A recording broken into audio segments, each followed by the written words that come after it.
Now, with today's video, we're going to do something that we don't normally do, and that's talk about the potential of a Primarch returning to Warhammer 40,000. And this time, it's centered on the most lovable, the most respected, the most strongest, let's say, Primarch of them all, and that is Vulkan himself. This is all about the Salamanders, their quest, some new lore that's been slung in there, which could now lead to the return of Vulkan. So let's jump in and let's get waffling. Now, there is a planet called Zero, and it's shrouded in mystery. This is taken from lore way back in 8th edition, and I'm actually going to read that piece right now and put it in there because the new piece in the new 10th edition codex now adds on to this. So the piece is in the background, and it states, the trial of Hestan.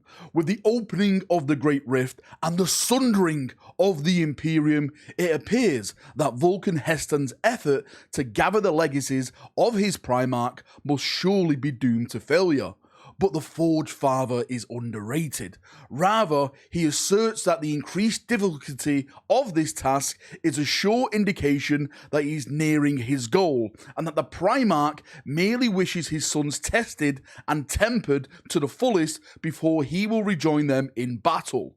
So saying Hestan gathers fresh forces and strikes out towards a distant world only known as Zero, veiled in the shadows far beyond the Astronomican's light. And now adding to that, we're about to read the new lore, or should I say the added lore from the 10th edition codex. Again, I'm going to put it up in the background when we read this before we jump in and go down this fairy hole about Vulkan. So this is called Zero, and it states, long has the Salamander Forge Father Vulkan Hestan sought the lost relics of the chapter's Primarch. With the opening of the Great Rift, his efforts appeared doomed to failure, but the Forge Father, in perfect keeping with his character, is undeterred. He instead gathers fresh forces and strikes out towards a world known only as Zero, which is veiled in the shadows beyond the Astronomican's light. For the first time, the Salamanders are not alone in their quest to seek out the clues hinting at the location of their long-lost artifacts, which their Primarch Vulkan fashioned himself. They are joined by warriors from multiple successors, all newly forged in the Ultima Founding. The Hammers of Nocturne, the Covenant of Fire, each dispatch multiple companies, and others send smaller forces as a sign of respect to their parent chapter. Now, the thing I love about the old lore and the new lore being added onto it is that, first off, Vulkan Hestan is a massive character.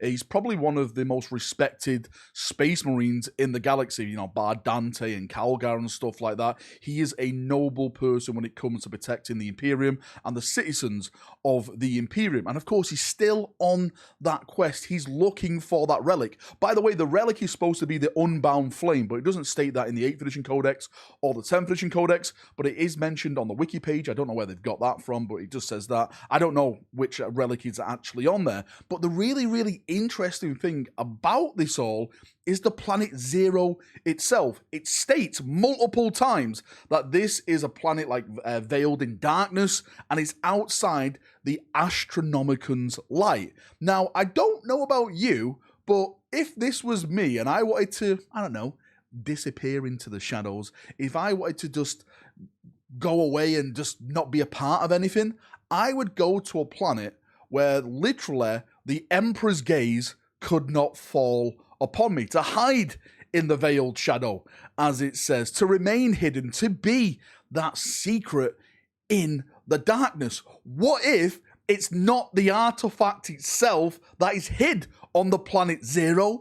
What if it's Vulkan himself? This is where Vulkan's been all this time. That's why no one's come across this demigod of a Primarch marching across like Imperial territory and stuff like that. He's chose to remain hidden in this place to be out of the way of all the politics, all the madness, all the wars and stuff like that, because he doesn't want to be involved. Now, I know this sounds insane. It should be a foil video. I'm releasing this video on a Thursday. It should be coming out on a Friday, but I think that would be an absolutely amazing way of reintroducing Vulkan. Vulkan, as I've stated, is one of the most beloved Primarchs from both sides. No one really ever has a bad thing to say about Vulkan. Maybe the Eldar and the Eldar children, but that's another subject for another day. But Vulkan is one of those Primarchs which I think if they did bring back to this setting, a lot of people would jump on that hype train.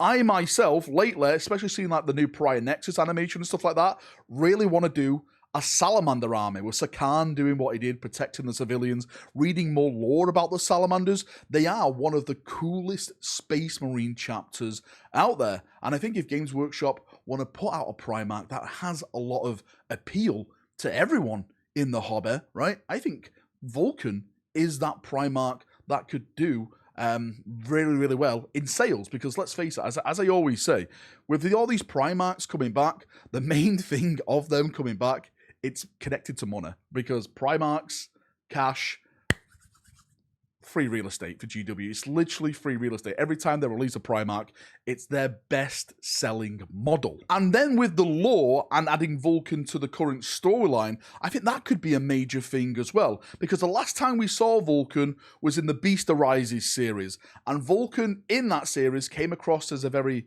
depressed character, a very sad character.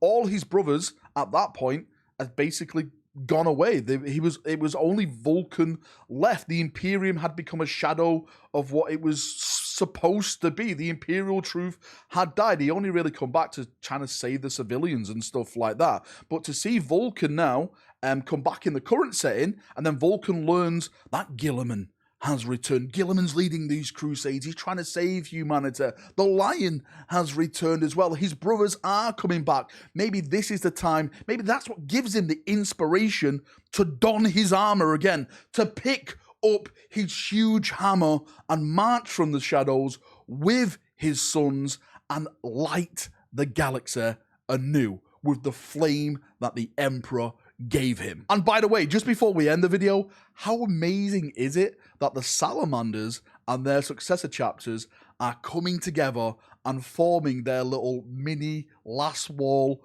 protocol? I love it. I love it when successor chapters, the gene lineages come together, they mash together, all different colors, and they just literally unleash the fury of their Primarch. We had it with the last wall, the Dark Angels, the Unforgiven against Vashtor and stuff like that. I'm sure like the Ultramarines are doing something with Guilliman.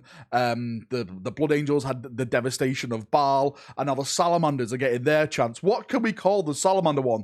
The last chili wall, the Drake's mouth, the dragon is here. I don't know. You Salamander players give me a hint of like what your protocol could be called. But yeah, I love lore like that, and hopefully it sets up something else now, like going forward in the lore, where we may get like a big conflict on this planet of Zero. Maybe Chaos don't want them to find whatever is on that planet. That's why it's veiled in darkness, right? Maybe it's some type of chaos shenanigans and magic and stuff, and they want the Salamanders to go nowhere near it. There's so many possibilities that we can have with the lore. Come on, GW, give us a book series about this. Give us something. Give us something big and epic with the Salamanders. They definitely 100% deserve it. Anyway, enough waffling for me. Thank you for coming. Thank you for watching. I'm sorry if this turned into another Primarch theory video again. At this point, 9 times out of 10, it's always a Primarch at the end of my videos. But thanks for watching. Hope you've enjoyed it. See you now. Have a great day, and bye-bye.